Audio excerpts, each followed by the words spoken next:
So now let's move on. Let's quickly go through properties of vectors. So now we're going to define another vector called B. Let's call it B.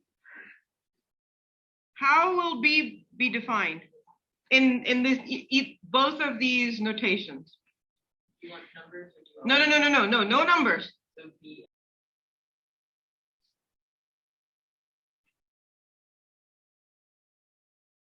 Or bx, by, bz. Okay, so now let's look at some vector properties. Very quickly. First one, equality. A vector A equals vector B if and if only AX equals BX, AY equals BY, AZ equals BZ. If any of those conditions is not met, the vectors are not equal. That includes their directions as well. So remember when I was asking you to do 2, 3, 4 versus a 3, 4, 2, those vectors are not equal, as you could tell, right? One was here, one was here. They're not equal. They have to be equal if all three components of them equal each other. Number 2, magnitude. How do you write the magnitude of a vector? Is this the magnitude of vector A? What do I have to do to make it into a magnitude? Add this to it. That makes it into a magnitude. Anyone remember the formula?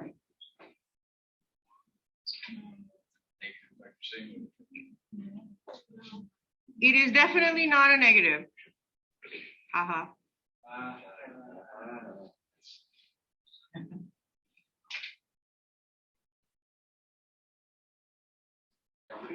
Okay, can we add vectors?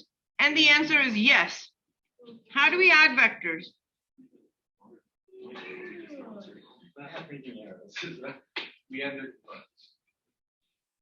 Yes. So what we do is, since I'm going to save space and time, oh, this should be B.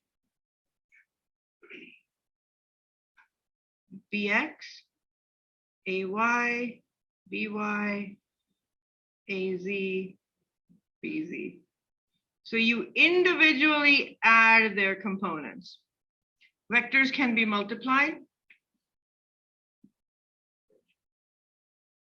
When they are being multiplied with a constant, what do you want to call the constant? W. W times A just means that W gets multiplied with every single one of the components.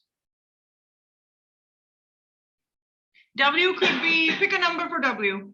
2. Done. 4, 6, 8, whatever it is. That means you have to multiply W with every single one of the components. Vectors can also be subtracted.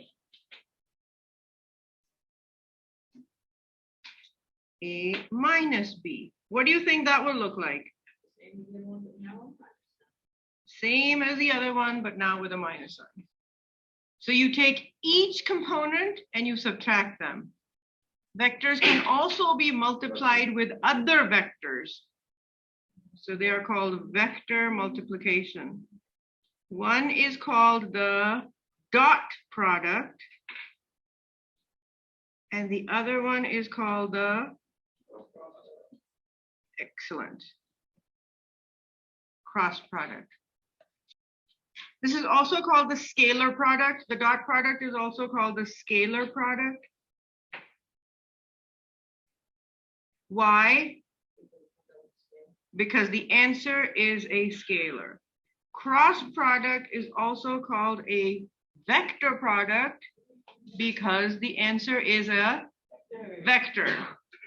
How do we write this? A dot B. And how do we write this? A cross B. Scalar product also is a magnitude B magnitude cosine of the angle between them. A cross B is A magnitude, B magnitude, sine of the angle between them.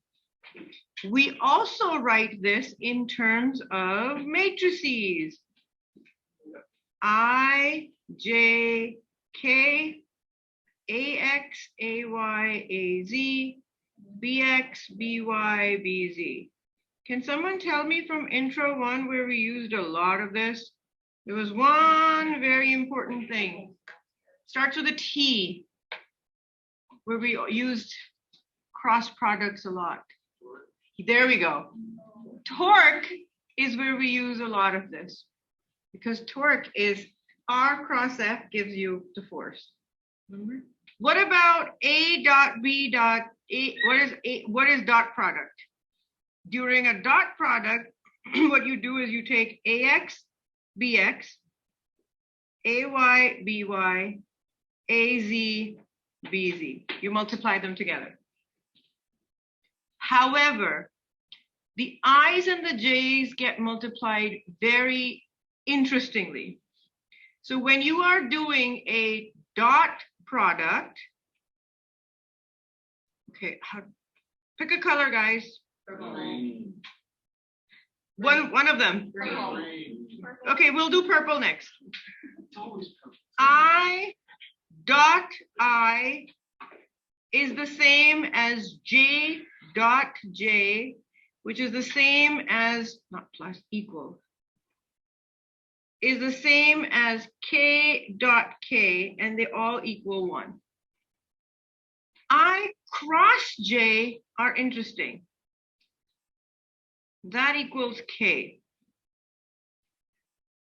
And then J cross K equals I. So I found a very useful mnemonic to know. And this is what it is.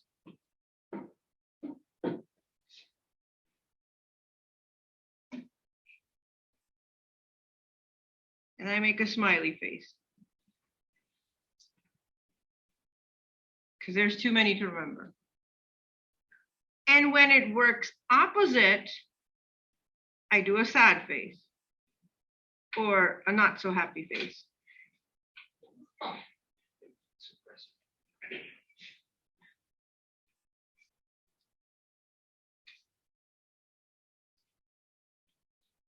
If I have to do I cross K, I will get a minus J. Because minus I minus K makes I times K, which gives me a minus J. So I always draw these faces. And that sad looking face tells me there should be a minus face. So there should be a minus sign at the end. You just have to remember these two. Otherwise, you have to remember I times K, J times K, or if it's flipped, J times I will be minus K. It's hard to remember those. I just remember these.